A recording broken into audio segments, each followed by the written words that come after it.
Operate. Operate. Where's the dog? It's Operation the Wacky Doctor's game where you're the wacky doctor. Batteries not included. You blew it. My turn. Take out asparagus for $100. It takes a steady hand because if you touch the side... Here goes his funny bone. Don't get nervous. I did it. That's $200. Operation, a game from Milton Bradley. It's like, we're going to take something and we're going to make our own thing out of it. Woohoo! Look at us. We're Disney. We can do it because we buy everything. But on that note, since we're all here, do you think we should talk about Princess Windblade? Yes, we absolutely should. Princess Windblade.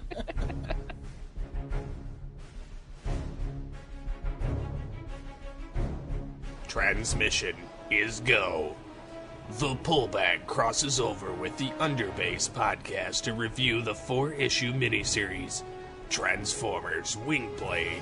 Join your hosts, the long-suffering TFG1 Mike, the committed LadyWreck, the amped Hailstorm, and the pretender Ha-HeePrime, as they bring you in-depth analysis of the mostly all-female team of Margaret Scott, writer, and Sarah Stone, artist, as Windblade takes IDW publishing to new heights of awesomeness. Get ready to pull your bag under the base in this first ever crossover event. Welcome to the Underbase. It's another crossover podcast with Geekcast Radio Network's The Pullbag and Team Angel. Woo! Hello, Angels. Awesome. We have a Beatles diva. Bonjour. We have a Ha-HeePrime. Oh, crap. Dang it. I wanted to break forth another language, and I don't have one that works. Hola. Well, yeah, I know no Spanish. And I'm like, hello in German is hello. Aloha. Show off. I'll start talking in Pig Latin. That'll show you. Wait, and hello in Pig Latin, wouldn't that be oh hell? No. No, it'd be okay.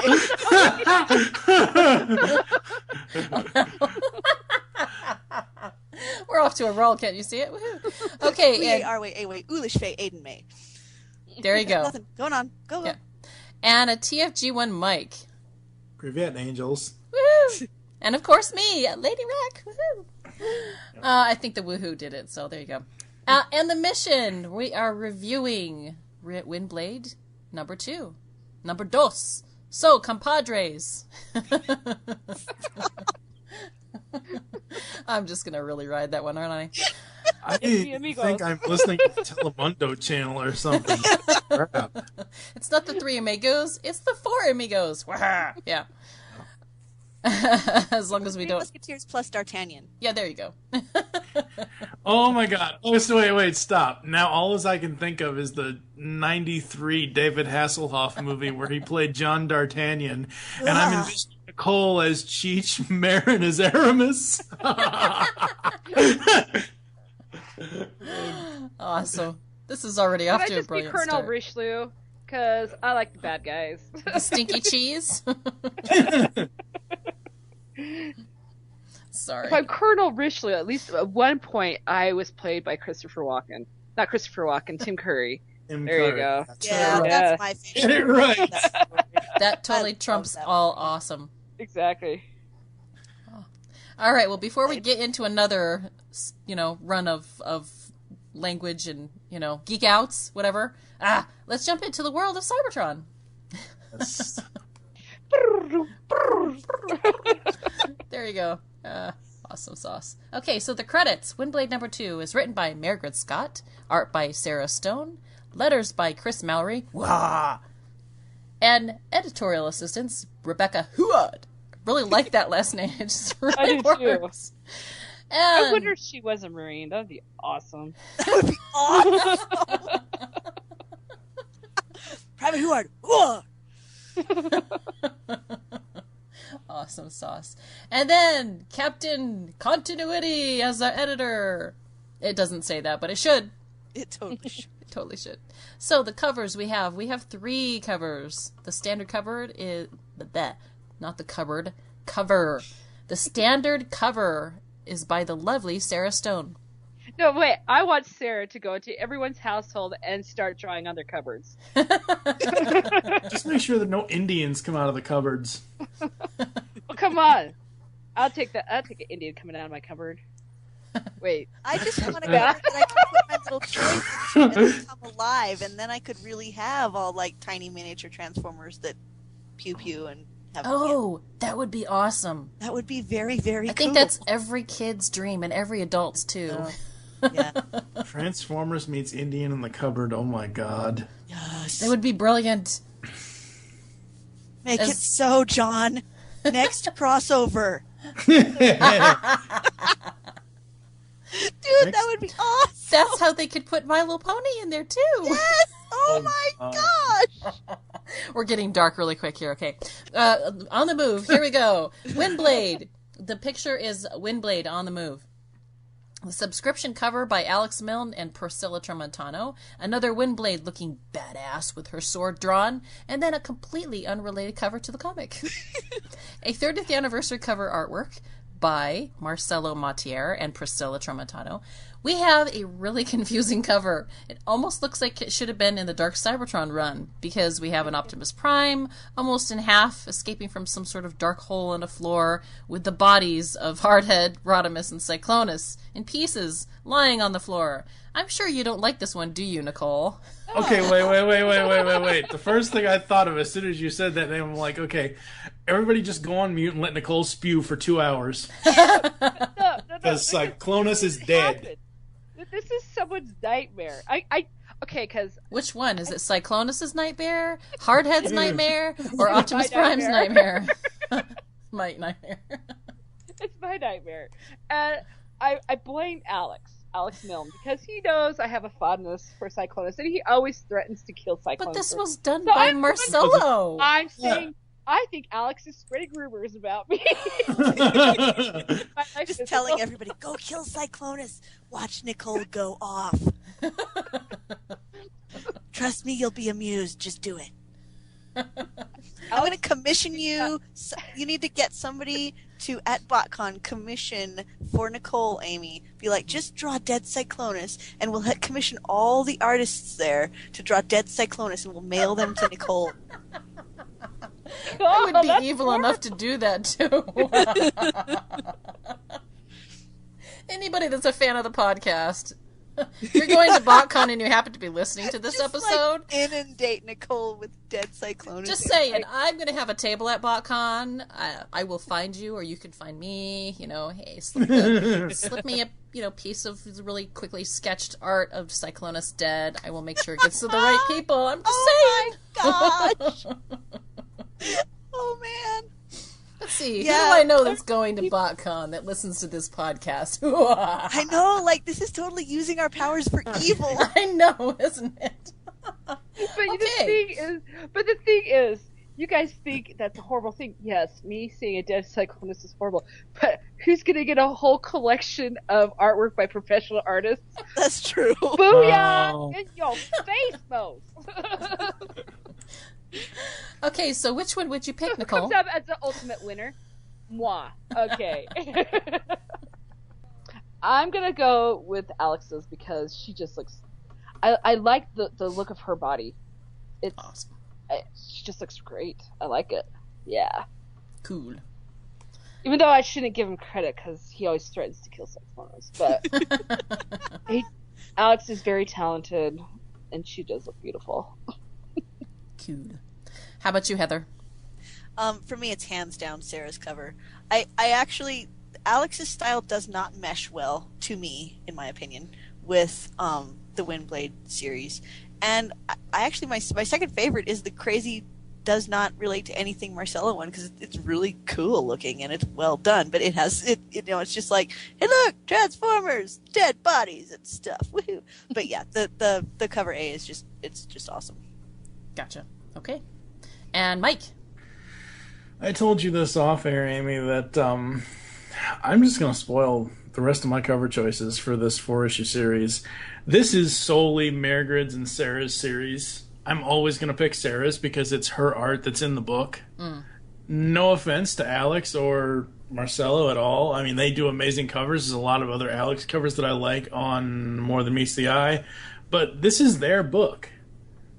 while I think it's great that IDW is getting people to do the subscription cover and the retail incentive, that's all well and fine, but I'm always going to pick Sarah's cover because it meshes well with the story that's being told.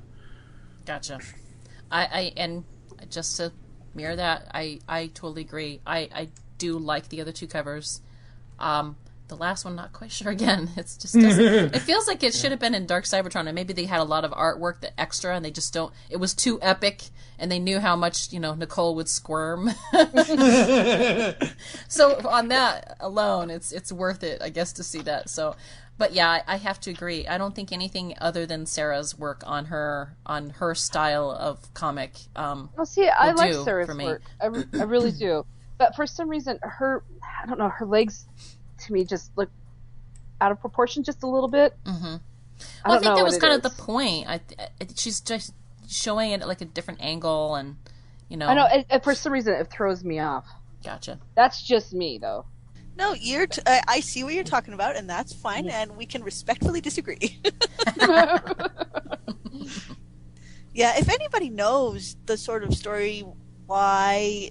Because Marcelo's doing great covers, but they have nothing to do with it. And if anybody knows why, I would like to know. Because I feel like the poor man's doing this cool stuff, and we're all like, what the crap? This has nothing to do with anything. And, I feel bad for dissing on, good art, but just because it happens to be placed with something that it bears no relationship to.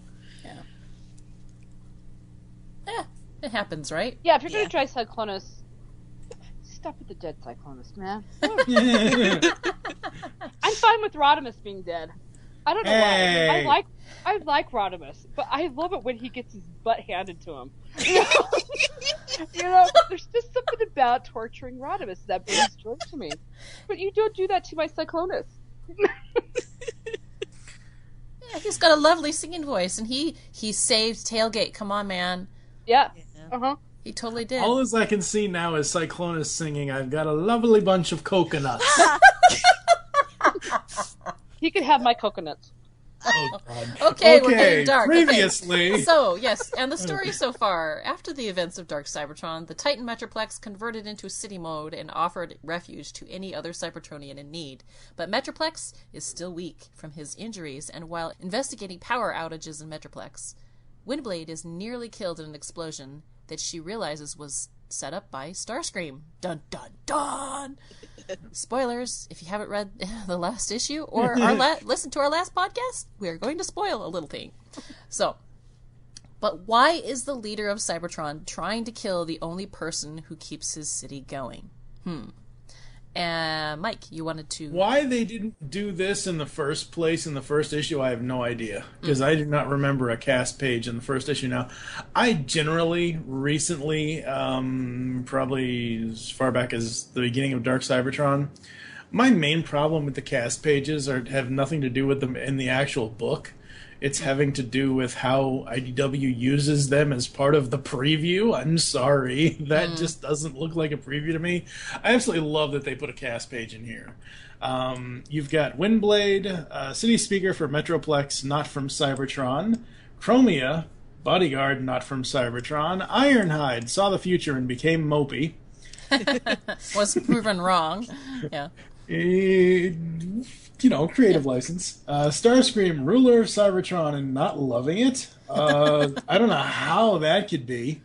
Blur, bartender, not so ex-celebrity. That's definitely Swerve writing that. And Waspinator, life's favorite chew toy. I loved that so hard. That was really brilliant. I have to agree.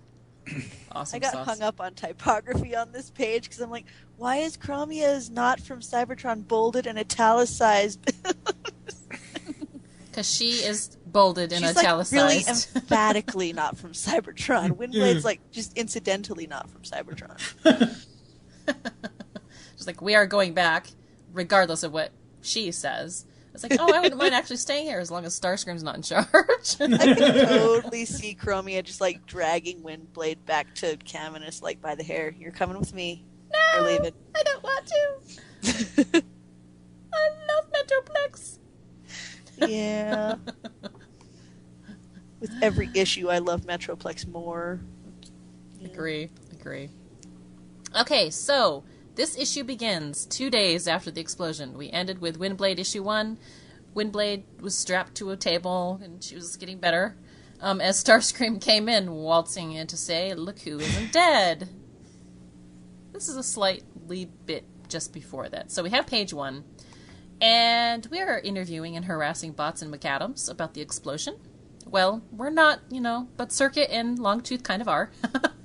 Yeah. Blur is pretty adamant, buy a drink or leave. They also interview Chromia, who threatens to break the camera, which would also be, Longtooth's face? Yeah, pretty much. Now, I am glad that they went ahead and said this is Longtooth and Circuit, because I was going to make a really, really poorly timed rewind joke. Now, I got to talk about Blur down here. That is amazing.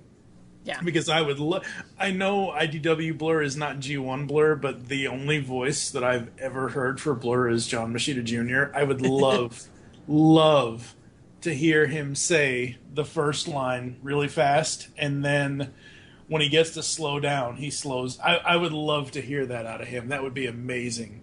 That would be awesome. Yeah. I know I talk facts, but I'm going to slow down. Buy a drink or leave. So so his name's Circuit. Has he always looked like Garrus, or is that just like because he's totally full on Garrus right there. And Who's I don't Garrus? I don't know. Okay, he's from some video game that I don't even know, but okay. There's a character that looks exactly like that. Okay. I don't know. Anyway. Maybe they were formed from the same mold. I mean, look at the Seekers. Yeah. They all look alike. Just different color schemes. Yeah, there's going to be 2 people hating on me. There's going to be people who are like, I can't believe you don't know that. And then there's going to be people like, what are you talking about? It's Transformers. That's how it goes. That's, Yep. yeah. I just think of Garrus 9 when you said that. I'm like, Garrus 9? And I can't even remember what it's... Anyway, move along, move ahead. So, Tall Tinker and Fat Tinker are also interviewed. Waspinator, who says something cryptic. Waspinator does. Hold that thought, because we will come back to it. And then Blur intervenes, and of course, that's how it goes. So, in the meantime, we pop over to a familiar habit. Screamer and Rat Trap as they come to visit a recovering Windblade, but the party crashers are stopped by Chromia. This time, Starscream doesn't barge in without exchanging words with Chromia before he walks in to say, well, look who isn't dead. So now we know where we are and how we've caught up at this point, because, that's... Okay, I want to talk about this certain panel of Starscream and Chromia with her hand on the door. Now, if there wasn't any words on there, I'd be... I just think of Chromia as like, my eyes are up here. Because he's looking right at her boobs. Look at that. Oh my Look at that. gosh. And he's got a smirk. He's enjoying his view. And she's about ready to say, I'm going to punch you in the face. Yeah. So, just take out all the wordings around it. My eyes are up here, buddy. My eyes are up here. Yeah. And I was having, just wondering why Starscream was shorter than Chromia, and had he always been shorter than Chromia. And that's as far as I went with it, Nicole.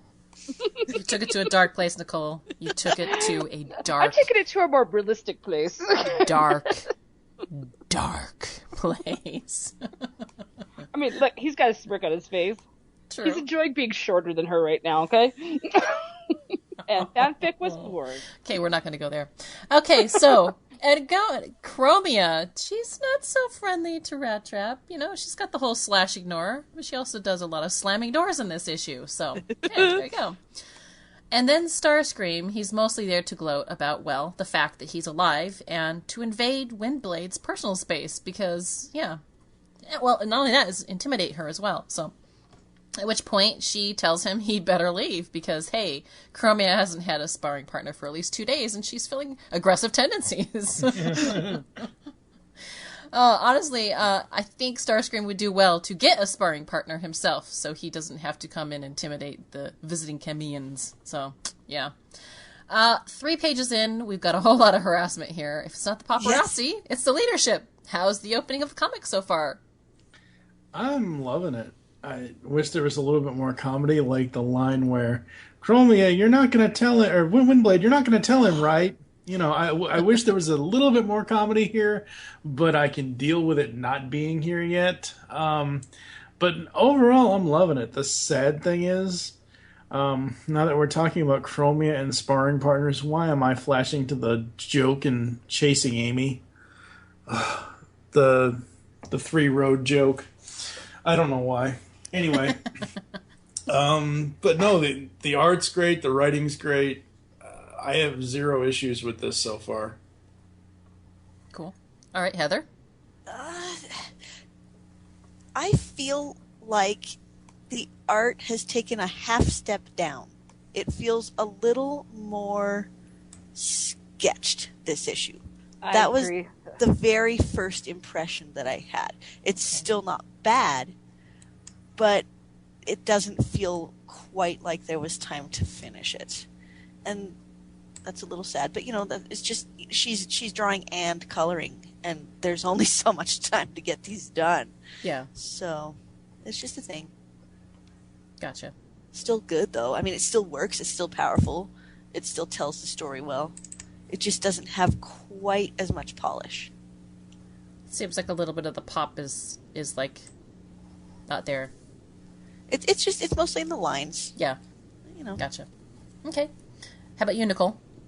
Oh, yeah, I agree that when I first read this, I felt the same thing, too. It's like, it doesn't look as crisp.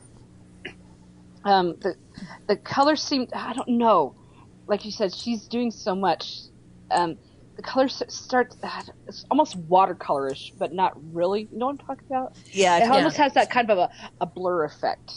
So I'm not, I thought about that, and I thought, I hope it's not just the PDF. Because if it's the PDF, then that's true. That's the only thing is really, sometimes it could be. To be honest, when I got this one, I can usually resize and make it look like it.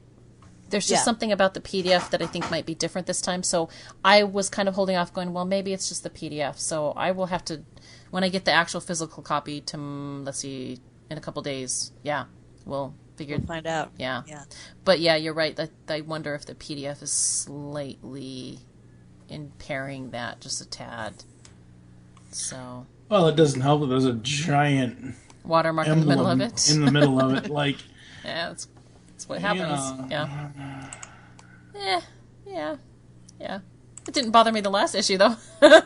I know, we're just like, look at it. That's so awesome. Yeah. Starscream seriously needs to learn about personal space and how to get off. Yeah. The whole like, dude, you're making me feel uncomfortable. I think that was the point though. He's he's working. totally there to intimidate her, and he's like totally in her personal space. I'll be like, get away from me. Yeah, he lost points with that panel. Elbow to the chin. Whack. Yeah. I still like the guy. No, he's a glorious villain, but he's a meanie, and I don't like him. She just needs to set more boundaries with him. I think she's been a little too nice. And that was actually really good writing there when Windblade finally tells him off, because she's been so not. The only word I can think of is subservient right now, and she kind of is. But she's starting to be like, you know what? Yeah, you may be the leader, and I'm supposed to follow you, but you're also a creep. Get off. I like that. You're also a creep. Get off. And I love the line about, I pray he doesn't see my hand tremble. Mm-hmm. Because, yeah, I mean, who among us has not dealt with some creep, and we're trying to be brave and like stick up for ourselves, and inside we're like, oh crap, oh crap, oh crap, oh crap, oh crap. Well, you got to think about it in her terms. This is the first time she's ever been to Cybertron. This is her first time really. Okay, take Dark Cybertron aside, because I know she was introduced there, but in this miniseries alone, this is her first real interactions with this, supposed one of the best Decepticon villains of all time, which he's so totally not. Yeah.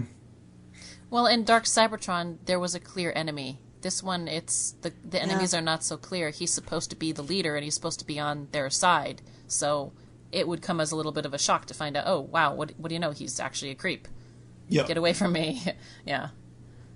Give a shadow of a doubt, but, he's not earning it. So, yeah. Why am I always running into these pop culture references in these records? All I can think of is that old ad with the two kids. I'm not touching you. I'm not touching you.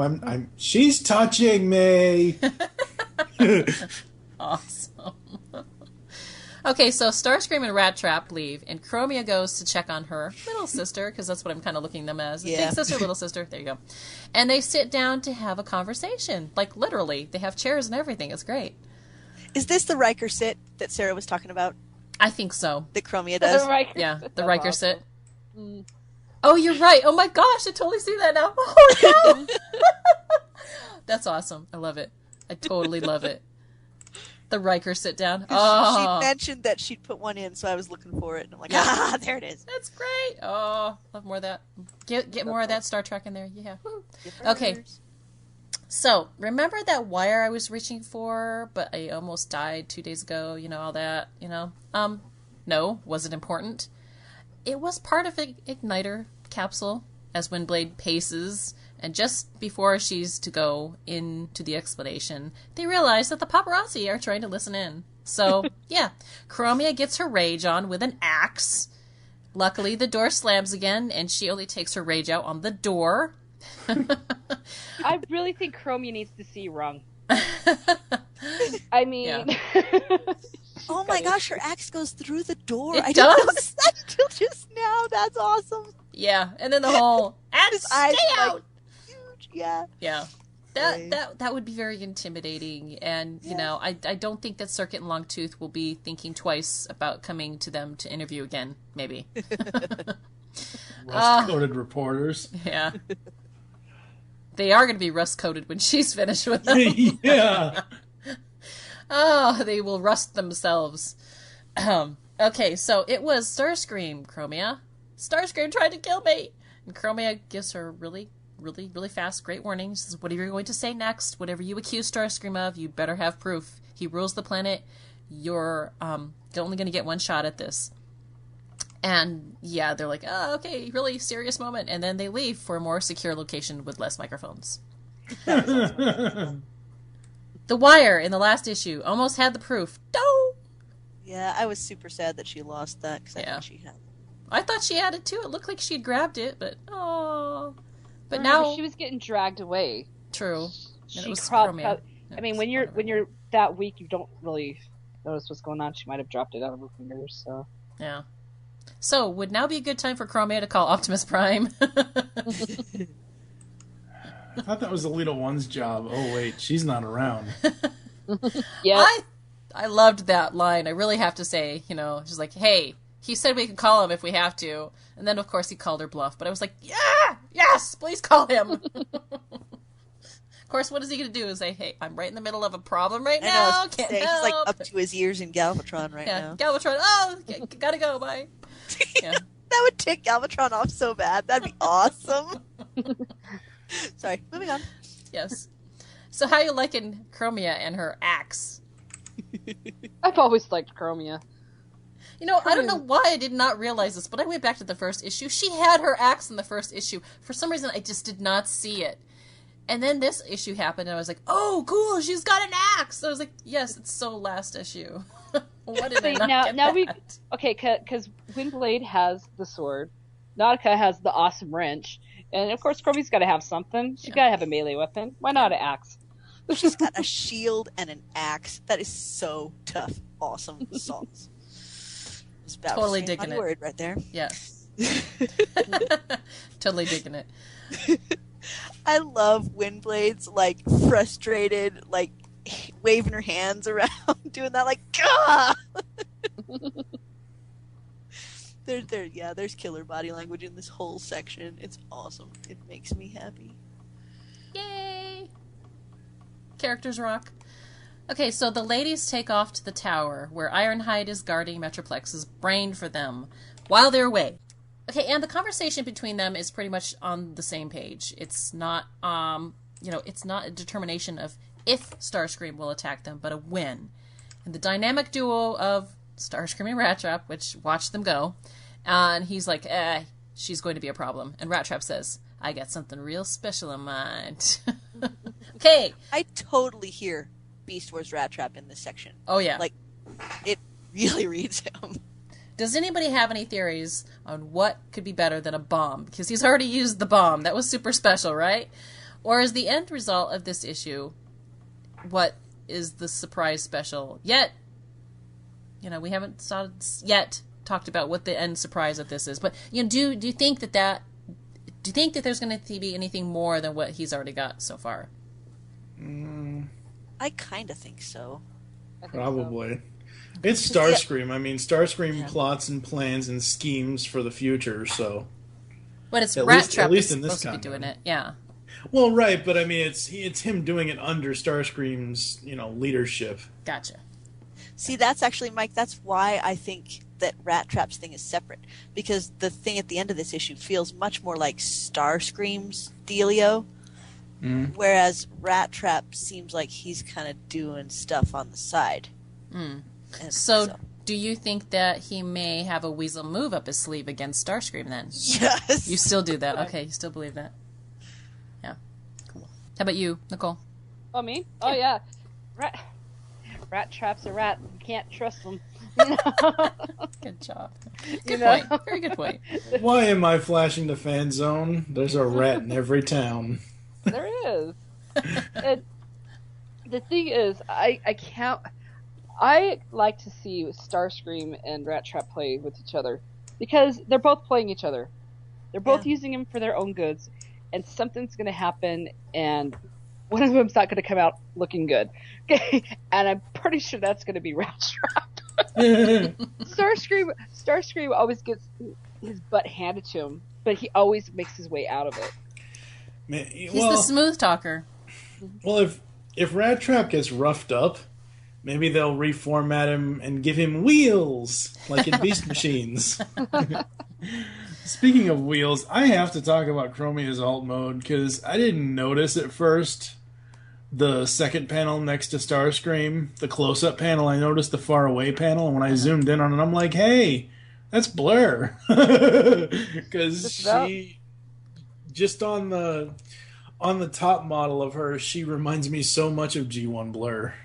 See, I kind of wish she was more like Blur. I was actually just talking to a pal of mine tonight about the whole girls equal motorcycle thing that ends up happening a lot with Hasbro. And I mean, I'm glad that Windblade at least isn't a motorcycle, but there's an awful lot. I mean, okay, so this friend of mine collects all the female Transformer toys, and so she's got, a shelf full of motorcycles in various and sundry colors. And so if anybody at Hasbro is listening, we could do with some girl formers that transform into something that's not a motorcycle. I mean, at least Chromia is a little more of a Tron bike than just a straight-up motorcycle. Yeah, she but does look Tronish. Girls can have more than 2 wheels. They can. I'm waiting for my Striker. Oh, yeah. Yes. Give us a tank. Come on. Oh, yeah, that would be awesome. I love Can you yeah. imagine Margaret riding Striker? Man. Oh, yeah. Oh, yeah. That would be really cool. She's my girl, man. Bring it forth, people. Bring it forth. Are they not going to do a Windblade toy? I figured they'd do a toy. I think they are. They totally are. I think they totally are. Yeah. So basically I haven't, but what I'm assuming the Windblade toy is, hey, we're going to repaint Generations Thrust. Because I swear, every time I see Windblade and I see those VTOLs, I'm like, oh my god, she's Thrust's daughter. Oh gosh, no! You just spawned fan fiction, Mike. Yeah, you just totally did. It didn't come from the ladies, it came from the guy. Come on, man. You expect it from the ladies, and it came from the guy.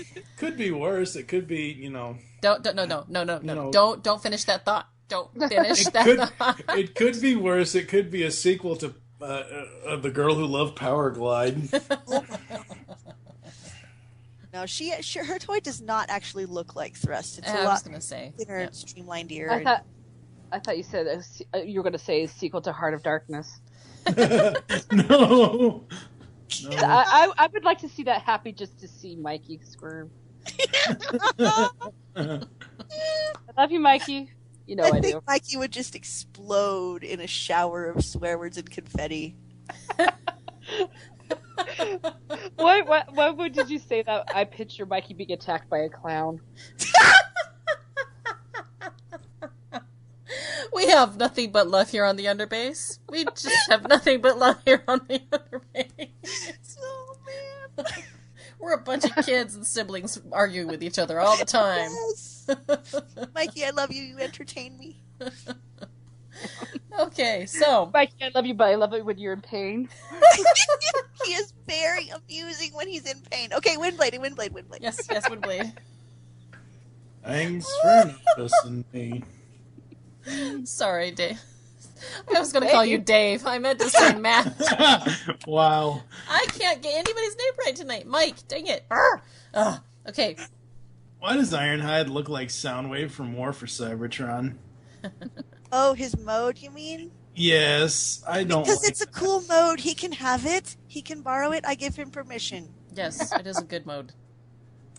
I like playing that character when I'm playing, War for Cybertron and all that. Yeah. Okay, so the ladies tell Ironhide everything because they just got done saying they couldn't trust anybody except him. Like that they feel like they can trust him. It's really nice to have a decent dude who's, it's not like Ironhide's going to backstab them. It's really nice to show them being friends and trusting people and not just holding up in their little tower and being like, everybody's evil. No, that's somebody else's job. Okay, so that's Prowl's job. No, that's Red Alert's job. It's Everybody Red is Alert's evil. job Everybody's out to get us. You looked at me. Flashy lightning of blue. Anyway, sorry. Moving on. Okay, so I love Chromia's response. Do you have proof? Does the fact that you're not even pretending to be shocked count? I love that. It's great. He's like, hey, do you have proof? Yeah. Ironhide confirms that you're gonna need to get it. You're gonna need to get that proof if you're gonna say that. And Windblade is pretty sure that the evidence would have been covered up by now because it's actually the second person she's explained this to. So they'll need to get the proof, and they all put their heads together to find it. No, they do not transform all of their heads together to find it, but they start thinking. Yeah. Okay. So never mind. That was a bad joke. Wow. Holy crap. Now all I can think of is Ironhide and Windblade and Chromia as a headmaster threesome. Oh, sorry. Who gets to be the pants? You decide. I'm not going there. Whoa, I ain't touching that with a 10-foot pole. Wow. Like we said, listeners can't be responsible for what we say after midnight.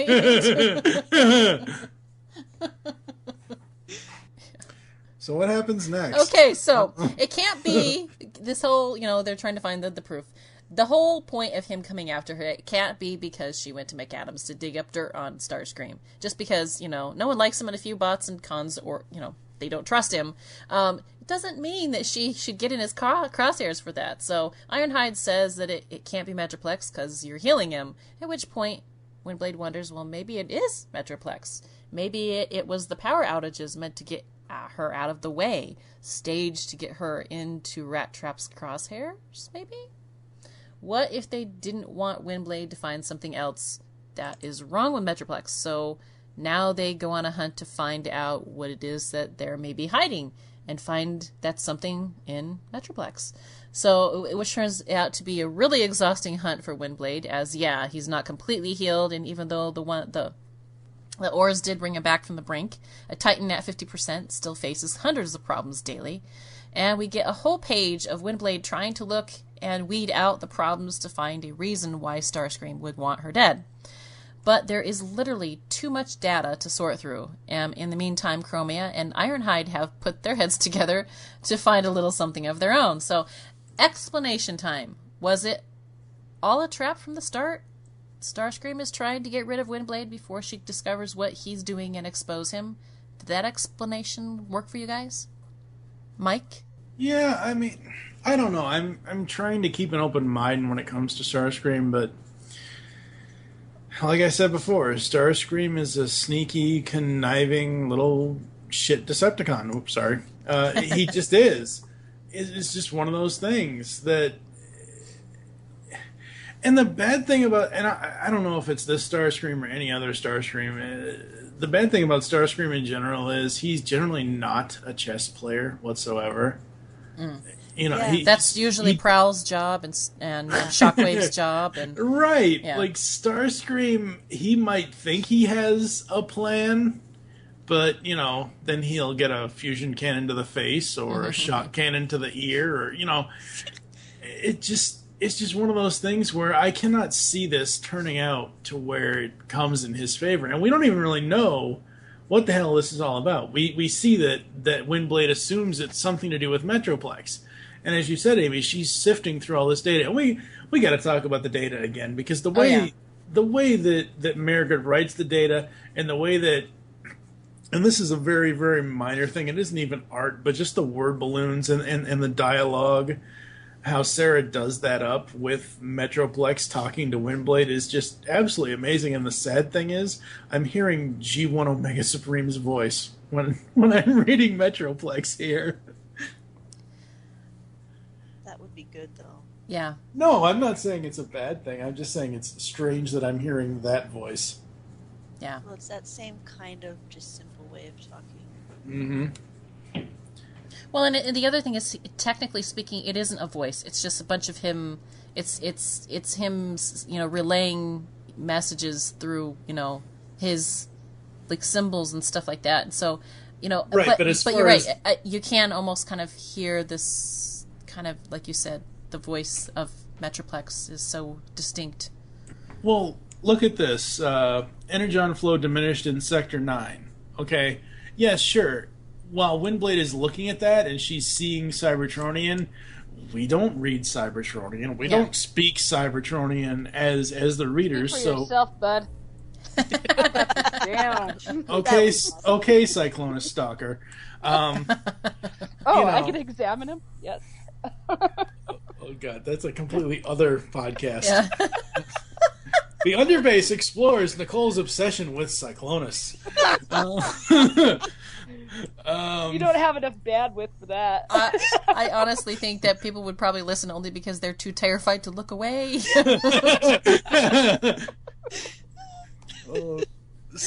Oh God, now all as I can think of is that Clerks 2 trailer. It's so horrifying, I can't look away. Totally like Skids and crap, what's his face? Everybody in the last issue of More Than Meets the Eye being like, no, we know, we don't want to look, but we're looking. Oh, yeah. So what I'm saying here, as the readers and as the audience, they have to put writing in here, and that's what I'm saying. As I'm in the combination of reading her internal monologue and Chromia saying whatever Chromia is saying on this page where Metroplex is talking to Windblade. Yeah, she's like, keep going, just keep going. Yeah. Yeah. We're going to do this, you go do that. They're good. Exactly. You do have to. I sometimes have to go back and read all the yellow balloons just on their own. Yeah. Because they flow, and then, but yeah, it's cool. Yeah, I'll say that it's not necessarily a negative against this issue, but some of the monologue balloons and where they're placed, not what's said in them, but where they're placed in the book, it's a little strange for me.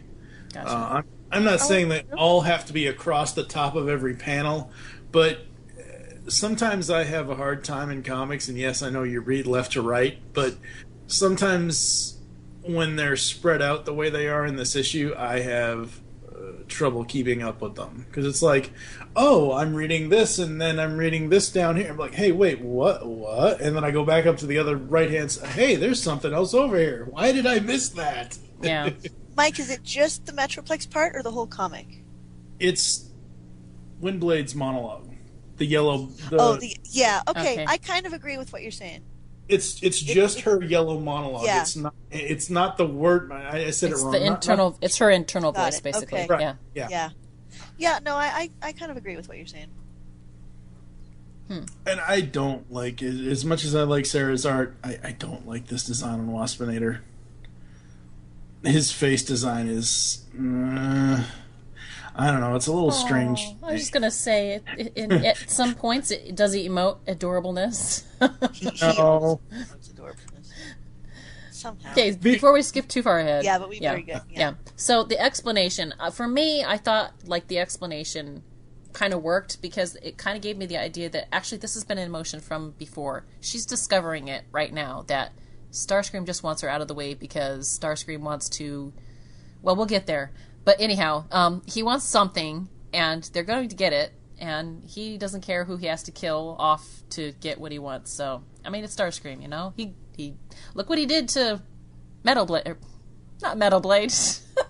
Oh, Metal Hawk. Metal Hawk, I'm sorry. I was like, brain fart. Dang it. Yeah. Okay. And I was like, crap, I lost Skype again. That's what I thought. I was just like, did Skype just die? No, it's me. Amy dies and the world comes to a screeching halt. I think the Recklets My are brain. gnawing on her connection tonight. Yeah. I just pulled a Metroplex. I lost my voice. Oh, that's sad. Oh, God. No, you didn't just pull a Metroplex. You pulled a Bumblebee. Oh. Oh, wow. Okay. Joy. Okay, now Amy, whenever you talk to Mike, you have to just beep and boop at him. Beep, beep, boop, beep, beep. Oh, I jeez. do think that absolutely every single little speech square thingy that from Metroplex is going to be important. And I did clue in, like, when the very first one, he's like, filtration system, functioning and dropping. I'm like, oh, that's going to be important. Pay attention. Remember that. Yeah. And I really think... Energon even flow diminished in Sector 9. That's interesting. Even some stuff towards the end where he's reading that poem, I'm like, what's this going to be about? This is going to be something. About, and the part, and some were paired forevermore, though fools called them the least. Like, that's going to be somebody. Maybe not even in this comic. It's going to be something important later. But I that's just think the poem was his audition for Skybite and Jazz. He wants to be part of their trio, that sort of He awesome. provides the bass. Yes. Yeah. Yes. Oh. He's the subwoofer. He's the subwoofer. I had to point out this real quick just because I really, really like this. I really like the relationships between each of the characters, but especially between Windblade and Metroplex. Like you said, he is a character, Heather. He's totally become a character. I like this idea that he's like loss, change, repent, apology, contrition, regret. It's like he realizes he's like picking up on all her emotions and all of the things that she's not expressing to other people, and she doesn't even have to explain it on the page because he notices it. So it's like, I'm glad that they don't dwell too much on that. I'm glad that, like, Margaret's not like always monologuing about what she's feeling, because the fact that Metroplex gets it and gets it so quickly and so succinctly and in just a little panel like that, I know exactly all of her emotions. It's great. And then I like this when Godzilla looks at the soldier guy in the movie. Yeah, and there's like, oh, yeah, great big giant dude actually paying attention. But so the part where he goes futurity, miss, wind voice, will miss soon, miss, future tense. That's a little ominous. Mm-hmm. Very. Like, gosh darn and this part it, writes you guys. Wind voice should not regret. Yeah. I wonder if he's picking up on the fact that she's worried that he's going to die and it's going to be her fault. Yeah. Why Her do little I? face right there, she's so sad. I know. I hate to bring a comedic moment to this moment of epic No sadness. comedy. But why do I feel this entire thing with Metroplex is a giant game of Operation?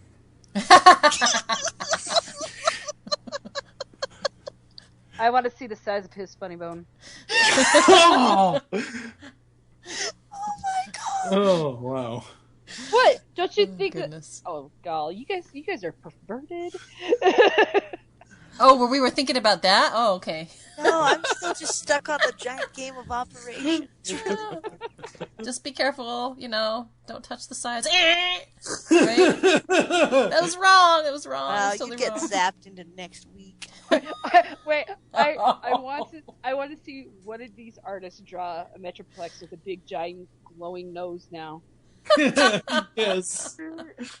Yes. I love If you don't, one of the fans will. See, Nicole, you know how you love Cyclonus. I love him too, but at this point, I love Metroplex that hard, so I'm like, no, don't disrespect him like that. No, because you could use that red light and maybe as a dark room. I want to see Sarah or Alex or even somebody, one of the IDW Transformers artists, to actually draw Metroplex, color him as if he was an Operation board game. Yep, that would be. Gosh, Seriously. Okay, Matt Frank, we gotta ask him. Only if they sell it on Cybertron. He would do it. It would be amazing. Okay. Where did we Next leave page. off? Okay. Yeah. Don't worry. I'm keeping track. That's my job, right? Okay. So Yeah, Chromia exactly. Chromia and Ironhide have come back to that little gem of a comment that was Waspinator said. Too risky for Metroplex Lady Underground. Waspinator know where he not wanted. Yeah. Aww. Oh, poor Metroplex. But they're like, hey, wait a minute. This was the comment that was made on the page number 1, which I didn't say then, but I'm saying it now. So you can check. It's exactly what he said. Yep. Okay, so they didn't tell him not to go near Metroplex. Someone has said something to him. If it, it wasn't Ironhide, it wasn't Windblade. No one has said anything to him. So we should go and talk with him. So the ladies ask Ironhide to stand guard again as they go chat with Waspinator. And they find him at McAdams, where where he was last interviewed. At which point he bolts, like, are you Waspinator? Yeah, woo! He gets out of there. So he proves why, if Chromia locks eyes on you, you better not run. Just stare her down, be strong. She can see into your guilty soul. She wields that axe like Optimus in War for Cybertron. Yes, which would intimidate anyone. And then the fact that she pulls out the shield as well and just like roughs him up with it is like, Total shield bashing. Yeah, it's like she was trained by Diatlas or something, right? Yeah. Yeah, she reminds me like more of like Optimus in Transformers Animated, how he was always pitching his axe around. Yeah, I could see that too. Not enough red in her axe though. Yeah. I'm just make me see that. Yeah. It's the fat I bet you her axe has a second transformation, and I picture it as a pole cue. A pole cue. I bet she plays billiards, and she hustles everyone. I could see her being a hustler. She totally There's would. another fan art we should commission. We're up to thousands of dollars in fan art right now. But it's worth it. It's always worth it. Okay, so before Chromia can, rough Waspinator up too much, Windblade calls her off and has a truly honest moment with Waspinator, which I thought was, aww. She doesn't intimidate him. She's really, really nice, like too incredibly nice. She's like really nice because, like, yeah, everybody picks on Waspinator, and he's like, yeah, that's really sad. That's really depressing. Yeah. Which they say in sad. There. It's like, aw, nobody likes Waspinator. Aw, that truly is depressing. Yeah. No offense to John or to James, but here's the truly excellent thing about having a Beast Wars character be written by a fan of Beast Wars, even though this isn't Beast Wars raw. Like, Marigrid really gets his clumsiness is the best term I can use at this point in time. But she really gets how he's supposed to be. He's not just there to use his tail as the key to Shockwave's endgame. Yeah. And I absolutely love that. I love the moments between Windblade and That's Waspinator. what was so awesome about Beast Wars to begin with, is because he was the comedy relief, but you know what? He was always there, and you're right. Everybody treated him like crap. Yep. And he kept taking it over and over again. I mean, I don't know any other character they had to deal with all that. Until the very end. True. Yeah, true. That's what I was gonna say. Everyone was happy for him at the very end of Beast Wars because he finally got what he deserved and was have a crowning glory for once. But we also knew that the humanoids could totally take him, so we weren't that worried. We're like, that one little girl can take him. Well, yeah, but it. See, and this is a complete Beast Wars, Beast Machines tangent, but see, here's the thing. In Beast Machines, it was revealed once we figured out that he got turned into his own motorcycle, that he got sick and tired of ruling the pre-humans or the early humans, and he basically found his own damn rocket and blasted off to Cybertron. Oh, God. Oh, God, Waspinator is a part of Team Rocket blasting off again. Holy crap. No, we do not need Pokemon and Transformers. I will just reiterate that Beast Machines did not happen. It is. Yes, no, it did. It did happen. It is part of... You can have all of it. I will send you every copy that has ever been made. I asked... Okay, granted, this is something that didn't happen, but I did ask Larry DiTilio in the interview I did with him a few years ago, if Beast Wars had continued, what would you do with the characters?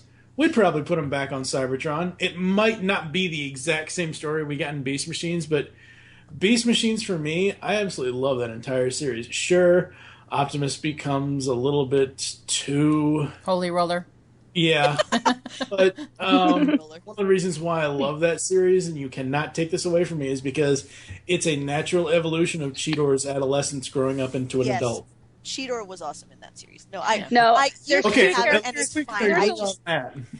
There's only two characters that matter in that series, and that was Jetstorm.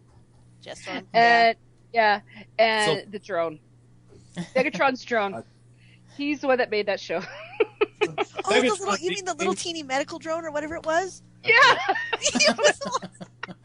See, there are good I know, Mike. Right. I need to repent, but I refuse. I refuse to repent. I have no idea what you guys are talking about. I would just love the music. I'm like the people that say that the Transformers movie didn't happen because Prowl got shot. I'm like those people. It didn't happen.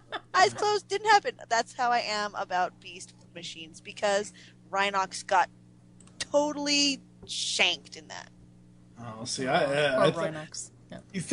Think about this, and again, we are way off topic here. Yeah, we are so off topic. This is going to be the longest podcast ever. Heather. Look at the Dark Designs episode, and then look at what happened to him in Beast Machines. Crap, I never remember what the name... We will talk about this later. Yes. We will talk about this later. Oh, the tagline for this episode's going to be so many tangents. So many. Tangents. Yeah. Okay, so you know what they say about kindness and all that. Windblade, she's not really there to hurt Waspinator or intimidate him, but she really needs his help. And when he's reluctant to say, she asks him if, he could show her where it was that they were where he was when he was told to stay out of Metroplex. Because, all of their lives kind of depend on it. And she's able to convince him to help her. So something that this comic really does well is relationships. And I've mentioned it before. I don't know. Okay, so we have the relationship between Chromia and Windblade. The whole sister thing. And then Starscream and Rat Trap, the whole we're going to be like, I'm better than you. No, I bet I could be better than you. No, really, I wrote the book on better. It's like, yeah, you're right, you did. So I'll just, follow you. Anyhow, Windblade and Metroplex, so much, don't be regretting all that. Yeah. Okay, so now we have Windblade and Waspinator. What do you guys think about these relationship connections in the story? Because I think they're just ace, and I think it totally makes the story. But, maybe not everybody agrees with me. So, discussion time. Nicole. You've got to pick somebody, yeah. I think out of this whole comic, this is the most realistic moment, I would say. This is a moment where everyone can relate to, either with Windblade or with Waspinator. Everyone's been in this situation before, and sometimes you just want to have a friend around, and Waspinator's finally getting that moment. And so, yeah, I love this moment. Yeah. I thought it was very well done. The writing was great. His expression, you're just like, oh, poor Waspinator. Waspinator need hug. You just want to give him a kitten, You give him a kitten. He might eat the kitten. Are you sure? Oh, goodness. No, I could see Waspinator, that big gorilla that had a little kitten. I can see Waspinator being like that big gorilla, just loving that little kitten. How about you, Mike? You know what I just realized about this comic series? We are missing one person to make this the real world on Cybertron. And who Seven Strangers. MTV's this is the Transformers version of MTV's The Real World. Oh God. No, the relationships are great. I think it's interesting how Windblade is able to somewhat keep the peace amongst everybody, and she's a little bit like, you look at Windblade and Chromia. Chromia is, and I hate to say this, but Chromia is essentially G1 Ironhide. She wants to bust some chops, and Windblade is almost Optimus Prime like, where she wants to actually figure out what's going on versus just, cutting Waspinator's head off with an axe. That's a good point. Windblade is almost how Bumblebee should have been written. Anyway. Yeah, because we had way too much Bumble baggage in the early days. Yeah. And now he's not even alive anymore. Spoilers. Sorry, just gonna cry about that a little bit. From a gold bug to a dead bug. Poor Bumblebee. It's so sad. He gets no love. I liked this. Neither does Waspinator. Maybe there's something wrong with the bugs here. This whole section felt very, very real to me. Like, I was totally inside Windblade's head for this. Mm-hmm. You know, I felt what she was feeling. I love the part. I love her little biting her lip. There's some good art stuff, too, where she's biting her lip. I'm sorry about Chromia hurting you. It's not a lie. That's really good. I love the panel. That's Waspinator's eye view of Chromia. Where he's just like, she's towering over him. And really super fast, before we get too far past it, one of my favorite panels in this entire issue is where they open the door to the bar and everybody goes, "God, shield your eyes!" And the like streaks of light across it. That's awesome. Yeah. Anyways, moving on. Yeah, it's good stuff. And I love the sort of message that a little compassion can make a big difference. That's cool. Mm-hmm. We need to hear things like that. Well, how often do you see, like, you know, the moral of the story is, you know, in stuff like this? And I'm kind of glad that, you know, that they brought that in there. A little compassion is always kind of a good thing. So, you know. And she shows it. Definitely relates. And I think it makes her a relatable character because, like, she's trying to be, like, you know, she realizes that... Remember the first issue when she said, you know, Waspinator, and then it had, like, what was it? The tagline that was a little dim or something like that? Yes. She's like, she already has him tagged for, like, she knows him. She like, okay, he's a little bit dim, so be nice, because he's, like, a little bit dim and he can't help it, you know? It doesn't mean you have to be judging, you know, or you know, being mean to him. Just, like, you know, go with it. Give him a break, because, you know, he's not to hurt anybody. He's not really hurting anybody. He's just being who he is. So, yeah. Okay, so sometimes when you get to know someone, you know, we got this little vibe going on between Waspinator and Windblade. You know, she's being really nice to him. So, you know, he's kind of opening up, and you get to know somebody, and you find out that they have really strange tastes. Waspinator is sort of a bug, so he has some buggy-like habits that are truly gross. And that's what I kind of took out of this next page is like, okay, actually next couple of pages. Yeah. He shows Windblade where he was, and, you know, we find out pretty fast that his reasons for being there is because he really likes waste. And they pretty much go up Metroplex's exhaust port to find this place. So, yeah, can we say ew? Yeah, that was pretty nasty. I wonder if this is the dark side that Margaret was, like, you know, spoke of in this comic. They're just in the sewers, like they need to meet the turtles.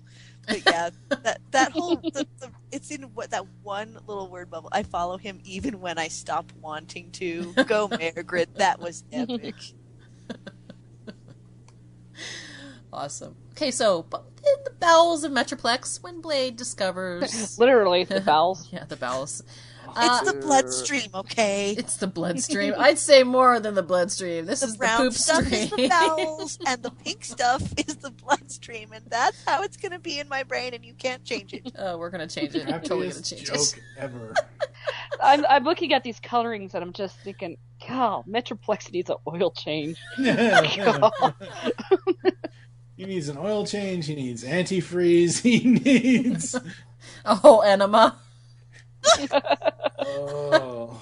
Sorry, I had to go there. He needs a transmission fluid flush. Transmission fluid, power steering fluid. I'm thinking of all the stuff wrong with my van. Metroplex should have to do some serious downsizing to become a van former. Van former. What's happened to me on miniature? Oh my god. Moving on. What are these little things in me? Creatures.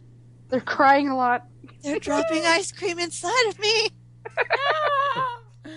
Yeah. Okay, so within the bowels of Metroplex, Windblade discovers the mine, and it hits Windblade that Starscream is here to mine the ores out of Metroplex. What? That is messed up. That is really messed up because, hey, I thought it combined with him, but, you know, whatever. We're going to rip it out of him somehow. It's really like taking fingernails off a person's fingers, you know? It's like we're going to rip it off. It's like drawing bone marrow or something really, really... Ugh. Yeah. Ouch. Not okay. Not okay. It's not a good idea. No one should ever have that kind of power to do that either. So Makes owies. and heck, Shockwave shouldn't have had that power either. We already saw what happened in Dark Cybertron. So Windblade and Waspinator leave, but as they leave, they are seen by some shadows in the depths of Metroplex, and one of them says, "We've got a problem, Houston." Yeah.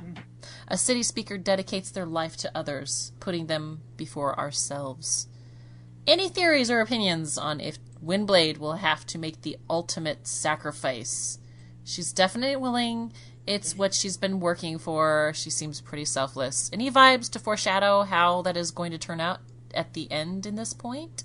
Well, I hadn't thought of it until you brought it up. Oh, they've hit it out a couple times. So yeah, I wouldn't be surprised. I'm really getting that vibe in this issue, like going, geez, you keep saying it and all. I'm going, please say she's not gonna die. No. Holy crap. No one ever dies in Transformers. Yeah. Tell that to Bumblebee. Bumblebee will be back. He'll just come back as a zombie. Or he'll be combined with Shockwave. They'll call him what? Bumble Shock? Shockbee. Shockbee. The whole face will morph together like Ratchet and Megatron was in, the Marvel version. Yeah. Us.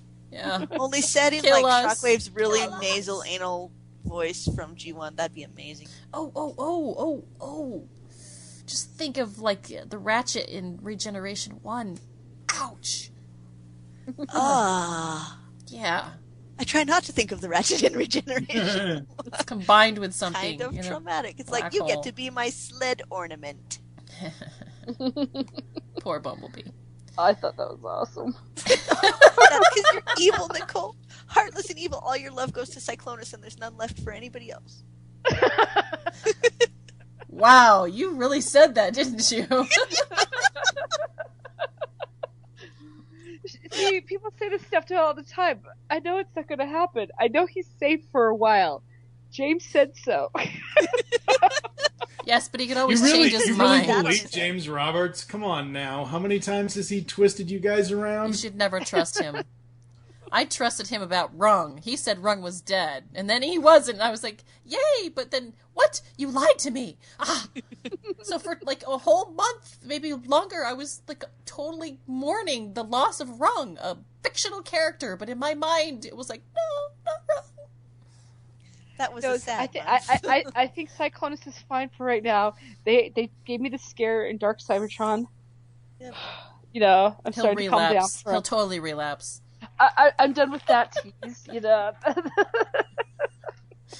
Okay. Anybody else have any foreshadowing vibes about anybody else not making it? Anybody? Potentially Metroplex. Not Metroplex. He just Okay, became a character. Here, I'll throw this out.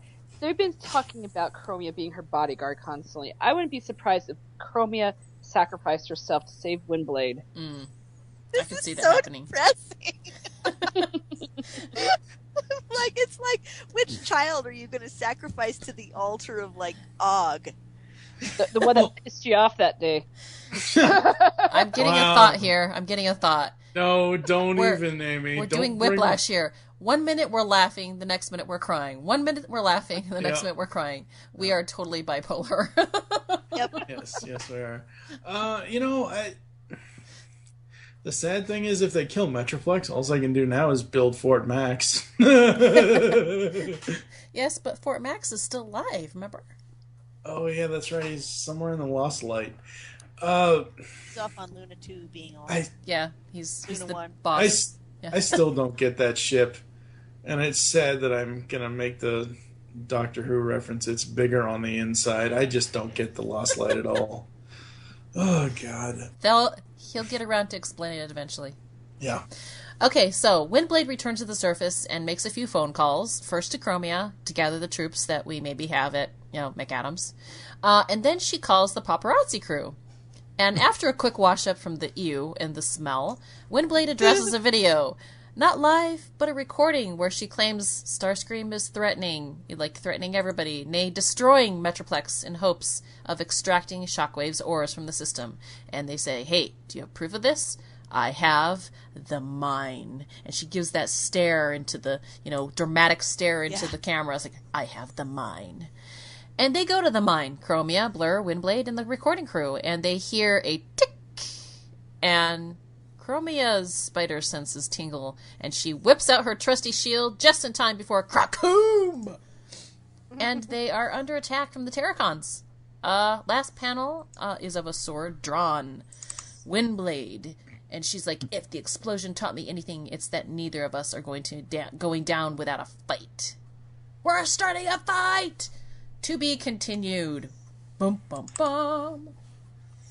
You know what was cool that I clued in on the second time through this? When she says neither of us, she's talking about her in Metroplex, not her in Chromie. Ooh. Because the whole time she's been talking about, I'm the voice of Metroplex. I would gladly offer my life for his. I speak for Metroplex, not for Starscream. If the explosion taught me anything, it's that neither of us are going down without a fight. Yeah. Which that foreshadows some cool things that maybe Metroplex could do something, start participating. I just got a thought. Which would be really, really, really, really cool. I just got a thought that okay, so last issue, explosion time, right? Looks like she's fading out. What if Metroplex saved her? Yeah, that could be possible. How would he have done that? I have no idea. Like mystical Beetlejuice powers? Do you mean Metroplex? He's a Metro Titan. Come on. Do you mean in terms of shifting something so that the explosion didn't hit her, or from a lethal angle, or like legitimate healing her? Because I could believe the first one, but not so much the second one, because there needs to be some sort of direct connection. Gotcha. But that would be cool. That would be awesome. Cool. The more things Metroplex gets to do, the happier I am.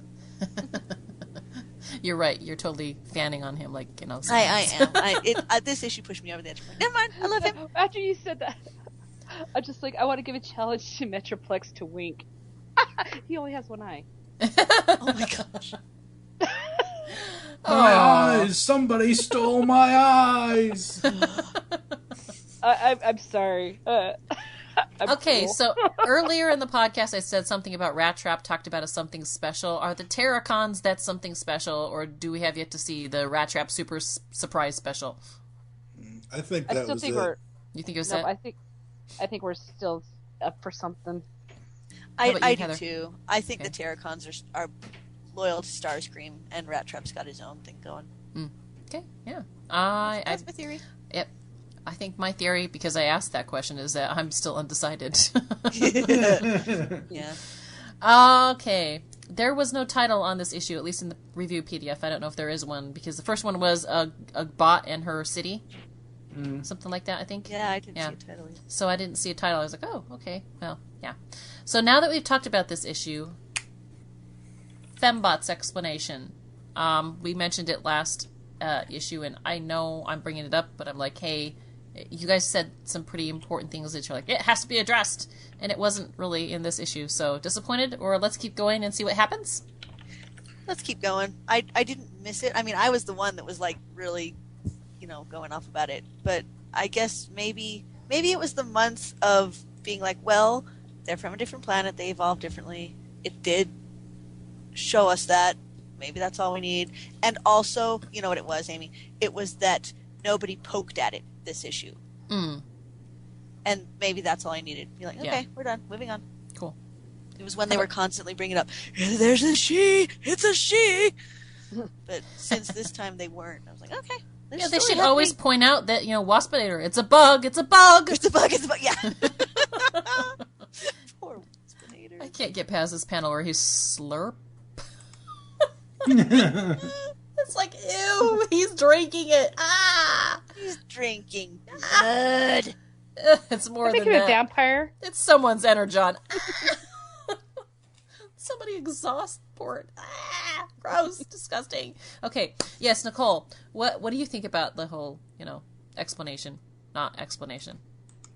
Oh, about them being females? Yeah. I think there's been so much talk.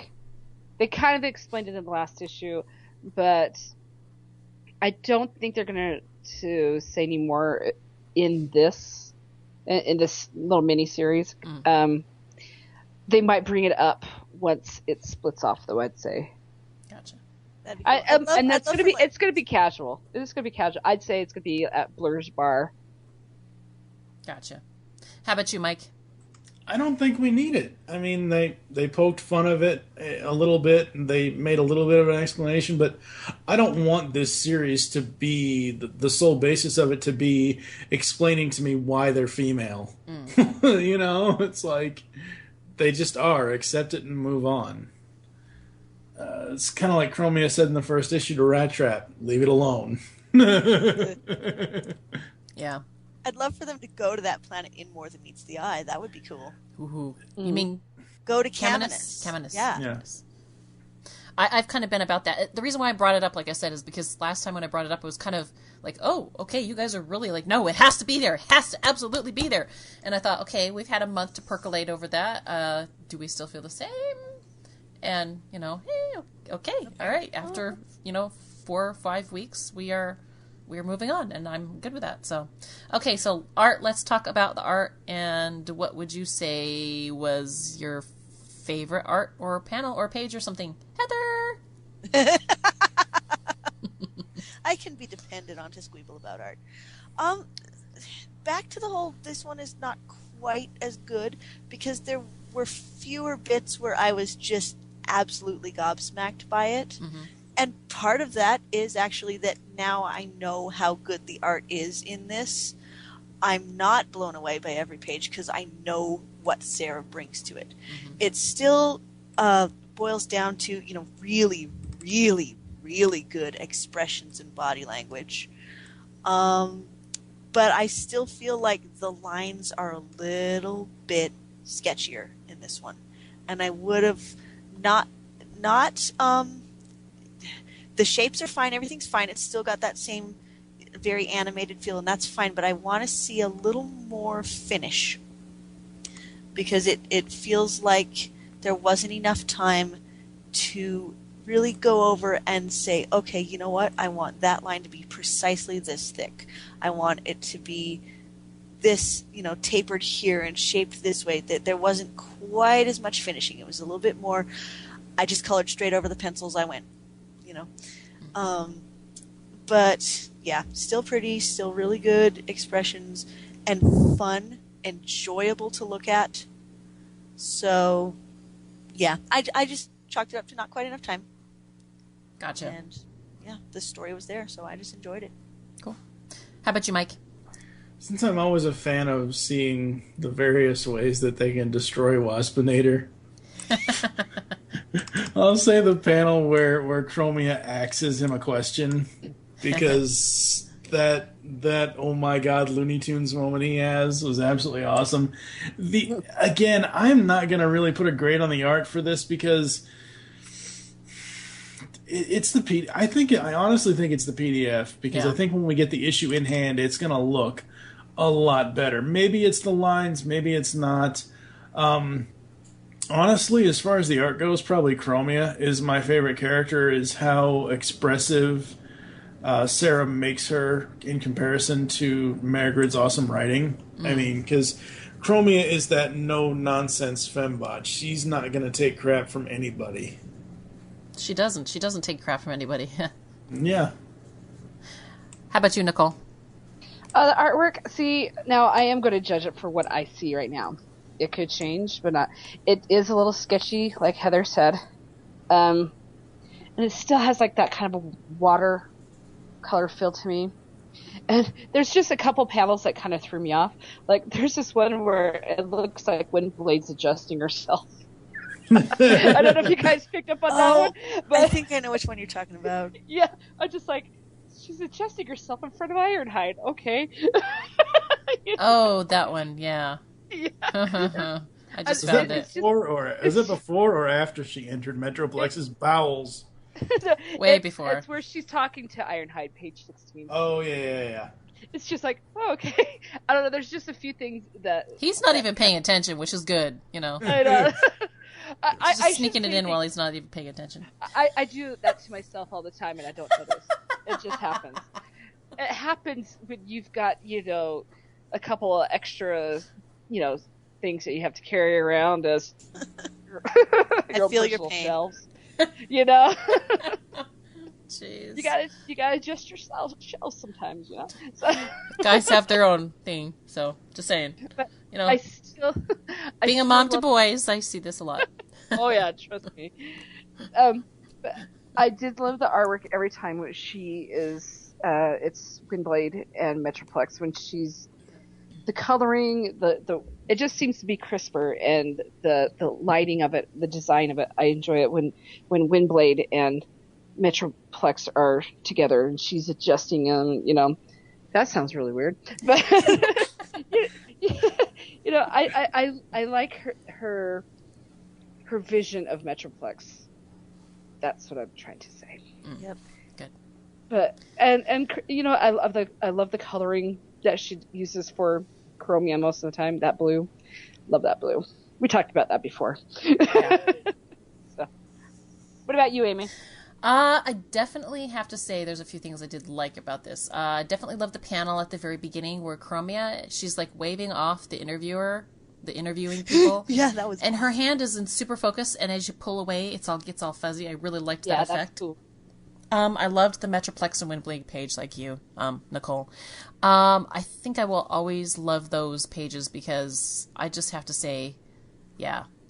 And I also have to say, as gross as it was, I really loved the filtration system pages. The green was truly disgusting. But then it was also followed by, you know, this magenta, purple, and turquoise. It was like really radioactive. And I've really never associated magenta, purple, and turquoise with disgusting before, so that really rocked my world. And lastly, the expressions, as always, also sell it for me. So Sarah is just really amazing with what she's got going on here, and I love her work, and I want more of her work, and we should have more of her after Windblade. She needs to be on something regular in some way, so yeah. Yep. Yeah. Sign a petition. I will sign it. Yep. And finally, final thoughts and a rating. Mike. Overall, for Windblade number 2, I really dug it. I thought it was interesting. I'm going to probably enjoy it more when I don't have to try to. And I literally tried to do this even though I know I can't do it. I tried to see around the stupid watermark. Yeah. Aww. Yeah. But overall, I absolutely loved it. I don't want to give the art a grade because I think it is the PDF that is making us have the questions about the art. So I'm only going to give a grade to the writing. I got to give it a 4 out of 5. It's not a bad issue, but it's not as I don't want to say new as because the first issue we didn't know what we were going to get. I mean, you know, unless you looked at the previews and the solicits and all that stuff, like most of us do. But I didn't know what I was going to get out of that first issue. And I mean, I know it's Margaret, and I know what I'm going to get out of her writing style. But as far as the story with Windblade being a new character on Cybertron, I wasn't exactly sure. Because like we've said before, there's a difference between John and James writing Windblade in Dark Cybertron and what Margaret is doing here. So for issue 2, it's a triple. It's not a home run, but it's a triple. So. Okay. Alrighty. Heather. I was being very quiet. I feel like my ratings are still all over the place because I haven't settled down. I'm going to give this a 3 because I think this is a good, solid comic. Very good, but not like, you know, mind-blowing in any way. And I think I need to remember that 3 means good comic. Mm-hmm. That it does everything it needs to do. You know, this is also, you know, coming down from the introduction in issue 1 where I was just like, oh! But I think mostly because of the art feeling less finished, I'm it's who I am. I see art. That's what I focus on.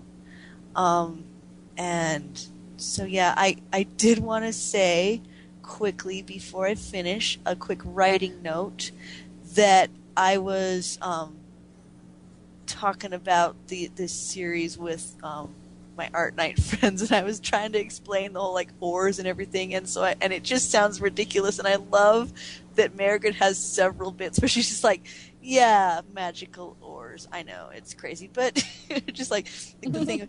When Metroplex first returned to Cybertron, he was dying, and although a miraculous ore saved his life, true story, it failed to. I'm just like, good job. It's like she's channeling her inner Swerve. Yes. But just, the writing is really good. I agree with Mike about sometimes the placement of the different speech bubbles can be confusing. It works with Metroplex because that's supposed to be scattered. Yeah. But when you're trying to keep track of Windblade's inner monologue and read the speech bubbles, it works fine, but you lose the flow of her monologue, which was why I would have to go back and read it as one piece without being interrupted by the speech bubbles, because there were times when going back and reading it all of a piece, I would catch things, like the fact that she's talking about her and Metroplex at the end. Yeah, it's a good, solid comic, and I'm excited to see where it goes from here. And yeah. Okay, cool. Nicole? I'm going to voice her opinion. I'm giving it a good solid 3. The artwork was just a little edgy for me, like I said, but it still looks great overall. For some reason, the whole thing with Ironhide, that kind of threw me out. I didn't feel like it had to be there for some reason. What they talked about could have just been between her and Chromia. I don't know. For some reason, it just felt like it was Ironhide was kind of forced in there. But that's just me. That's just me, people. Maybe there's going to be another reason later. Like, maybe there's something else going on. Yeah. And maybe, But I gotta admit, go ahead. Can I give you a reason for why Ironhide was there? And you can see if you agree.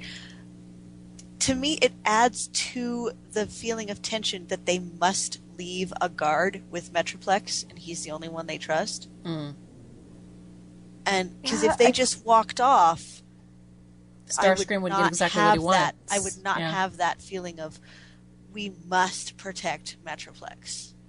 So that's what he serves for me anyway. I don't know. I kind of see that, but it shouldn't have had to take up as many pages as it did. It's almost 2.5 pages. I guess that's just, like I said, it's just maybe my thing. But the whole part with Chromia, Windblade, and Waspinator, well, mostly Windblade and Waspinator, I love that part. That was a very realistic part, and I really enjoyed that moment. So yeah, like I said, 3 is a good solid comic. Give it a 3. Okay. All right. I honestly have to say that Windblade as a character is really, really working for me. The relationships, like I've mentioned before, are really key to this comic, but every relationship, I think every relationship in this comic moves the story forward. But it's just the moments between characters that like truly hook me in every second of the comic. So, the only thing that I think that broke me out, strangely enough, get this, it was the first page because it was all about the paparazzi. But then I got to the end and I realized upon reflecting back on that it was sort of important to show that these guys are around and that their element is established as being interruptive until the very end when you actually find out, hey, they invite them to be the medium in which the truth is going to be publicized, right? And it made sense. So I'm actually good with the opening now. I was like, I don't get the opening. Why did it just didn't start off as why do we care about the camera crew? Oh, that's right. Because they're kind of important at the very end. Yeah. So the relationships really do it for me. I think what it's really cool about it is that it keeps me in the storyline, to be honest, because technically this is kind of like a CSI Windblade. And as much as I'd like to see Starscream bested by a girl, the fan of me would really giggle at that. I think it's more about the characters than the plot. And I think that it makes for a stronger story when you have both because it's, great meaningful relationships with plot. It all works together. So what I'm going to rate it is a 4 because I think it's solid. And while I have to agree that there's just some really strange vibe that just seems like I want to wait until I actually see it in hand before I actually say yay or nay about the art. I think that regardless, I think that even if it's at this quality, I still would probably give it a 4 just because I'm really digging everything else that's going. Just because it comes down a little bit doesn't mean that I didn't appreciate it as much. So, yeah, I'm gonna be cool with that. So now I gotta point out something here, Nicole. You said that the Ironhide pages were a little too long. Mm-hmm. All I can see him now is a combination of Eeyore and a royal family guard, a British soldier guard that you poke at in London at Buckingham Palace. The guys with the hats. Yeah. I can just see that now. Yeah. Awesome. I can just see Swerve poking at Ironhide. Finger in the head. Yep. I love that line. It's brilliant. It's brilliant. Shall we talk about the fate of Cybertron really quickly? A couple of things. I just now noticed that you said the story is more about the characters than it is about. The series is more about the character interactions and their story than it is about finding out the actual story. I just realized this is Transformers if Transformers was Clue. Awesome. I'm trying to decide who is going to be Miss Scarlet or the other one. Mrs. White. Yeah, Mrs. White, that one. The other thing was, for a preview of the next issue, we have the cover. And this, issue 3's main, I assume it's the main cover, with Windblade covered in blood. And this was the first one that I saw in previews that I was like, hey, look, it's Lydia from Beetlejuice. But the fate of Cybertron, Windblade learns more about the new face of the planet, and lesson number 1 is never underestimate Starscream. How far will the scheming Decepticon go to keep Windblade out of his way? I'm really, really actually worried about Metroplex now. I'm sorry, Heather. I'm just not thinking about it. It's kind of like you, Nicole. You just stop thinking about them killing Cyclonus every chance they get. Well, people have threatened me with that so many times. She's got a thicker skin now because of it, right? It's like, just wait. When it actually happens, she'll be in tears, and we'll be there to record it. Baby. If he ever actually dies, I'll be having tears too. So it'll be a really messy, Cyclonus wet blood. has been won over by a lot of us. So yeah, I hope he goes out by a true hero fashion. Because if he has anything less, I will be angry. Don't say stuff like that. James will hear you. Hear that, James? If he does not have a hero's death, I will be pissed. No, because James says he's got plans for him and. He's safe for at least a year. Okay? Maybe. Plans can change. I have a feeling he's safe for at least a year. Plans can change. I'm just gonna better not. Nicole, you are so crazy. You've officially out fan fictioned me. Wow. That's why? One of the best images ever. Fan fiction. Is there something I'm missing? Yes, I will send it to you. Okay. She just shared a picture of Windblade and Drift on Facebook. Oh no. Yes. Okay, let's wrap up the podcast first. Okay, so another stellar review evening, my friends. Thanks for joining me, Nicole. Aloha. Thanks for joining me, Heather. Auf Wiedersehen. See, you found something. And Mike. Yes, you're welcome. And thank you, listeners. And we will catch you next week here on the Underbase. Bye-bye. Bye-bye. Ciao. I've got a lovely bunch of coconuts, dee-dee-dee-dee, there they are, a-standing in a row. Big one, small one, some as big as your head. Podcast good! Okay, there we go. Sorry, I'm like totally Brain not function. tripping over my own words here. Okay. You can do it. I can do Work it. I have hard. superpowers. Okay. Woohoo! So something this comic really does really, really well. Hold a minute. Hold on. Who's messaging me? Oh, crap. Heather! What did I do? You guys! No. Just kidding. It's okay. It's alright. I had to blame someone. It's Mike! It's Mike, he's passing notes. He's passing notes during the class.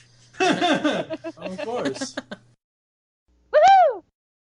Actually, I should probably drink some coffee like Twitchy from Hoodwinked. I'll be back in a minute. Okay, cool. Okay. Awesome. Oh my god, I'm getting too old for this junk. Oh, I love the fact that he said that because I got it on tape. You totally have to use it. Woohoo! Oh, wait a minute. Okay. So that's okay then. It's like, I don't know. It was a very wrong conversation. A very wrong conversation. Like, oh my gosh, I just realized really profound stuff, and I don't have to have guilt about this and that and the other thing, and it's okay. Yeah. Oh, life through the eyes of a Transformers fan. Yes, exactly. You're always relating it to something in More Than Meets the Eye. Boom. I really am. It's kind of pathetic. Like, Get up in the morning and I say something snarky and I'm like, oh my gosh, I totally sound like Swerve. Yes. Yeah, it felt really funny because today I went and saw Godzilla, and so all day today I've been fangirling about Godzilla, and I'm like, oh my gosh, I'm fangirling about something that's not Transformers. Yeah. Godzilla is a way to, it's a reason why you have to go over it. It's a good show. Oh, it was so good. Woohoo! Mike's jumping the gun. Yeah, he's totally jumping the gun, but it's okay. Woohoo! Yeah. Welcome back, Mike. Yes. His pain brings me joy. Quiet you. Oh, just because you said that, you think that's going to shut me up? Oh. It is on. Honey. It is so on like Donkey Kong. I'm like backing away slowly. Yeah. That's like just poking the snake, you know? I'm such like a chronic peacemaker. I'm like, let's all get along. I've turned into the chronic hazer. You do it. Go for it, man. Go for it. That's really funny. I've been hanging out at convention way too long. Starscream here, and I am the Lord and Master of the Geekcast Radio Network. Don't tell Megatron. You've just heard the latest episode of The Pullback, the GCRN's comic review and discussion podcast. There are several ways to get in touch with us and leave feedback for the show. You can visit the website, geekcastradio.com, where you can comment on the episode and all of our different podcasts. You can rate our show on iTunes. Be sure to leave us feedback. Call the voicemail line, 502-526-5821. Please remember to tell us the show you are leaving the message for, and your name. Become a fan of us on Facebook by searching Geekcast Radio Network. Send us an email feedback at geekcastradio.com. Follow us on Twitter at GeekCastRadio. So until next time, make your great escape into comics and unleash the geek in you.